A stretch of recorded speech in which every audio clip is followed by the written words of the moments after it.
Do it again? Yeah, do it over again.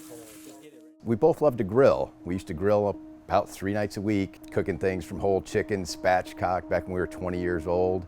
Well, for me, I was always a passionate griller, and I just saw these ways it can be better. So I always had this idea of making the ultimate pellet grill. When we started talking about this grilling idea, it was just a natural flow for us to rotate into building a grill. And we made something that somebody could be proud of, to put in their back porch that's going to last them a lifetime, and it's going to give their family many years of happy grilling and a lot of great memories.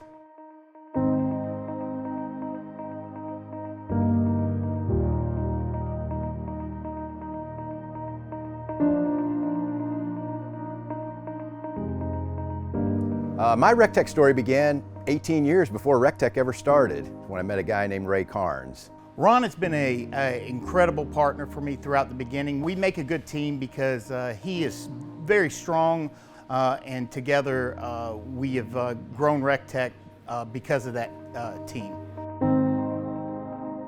Gosh, REC TEC has evolved from the time when I had grills in my garage. We had a small warehouse. Ray was cleaning toilets, answering the phone. When we first opened, I was the forklift driver, the janitor, the salesperson. Now our spices would barely fit in that entire location.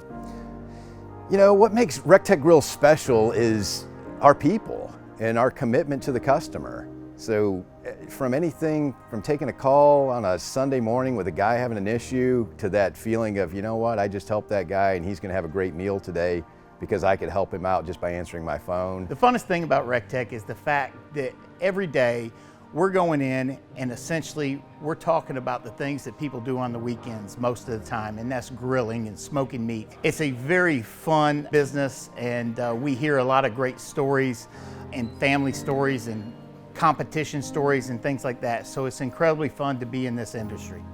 You can't go anywhere and not see a REC TEC. I mean, it's just crazy. You have people come to your house, they're like, I was at a friend's house, and they really maybe don't understand how big this company is and how many grills we sell. They'll say things like, I was at somebody's house and they have one of your grills. The original 680 was designed to be the ultimate barbecue grill. We listen to the customers. We listen to the things that they love. We listen to things that they don't like, and we continue to make things better. What we did is we took everything that was on the inside and made it 304 stainless steel, designed to last a lifetime. Testament to that, the ceramic igniter rod. If you have a ceramic one, never change that thing. Most fulfilling part of being at REC TEC the last 10 years is probably watching my wife evolve into a griller. Finally, she was like, you know, I can preheat the grill, I can put stuff on it, I can take it off. I think I've got this from here. And the most fulfilling moment for me, I'd have to say, to see my son and how proud he is to see REC TEC grow into a household name. It's been very exciting because he saw it from the beginning. I'm Ron Cundy, co-founder here at REC TEC Grills. Hello, I'm Ray Carnes, co-founder of REC TEC Grills. See you at the REC TEC.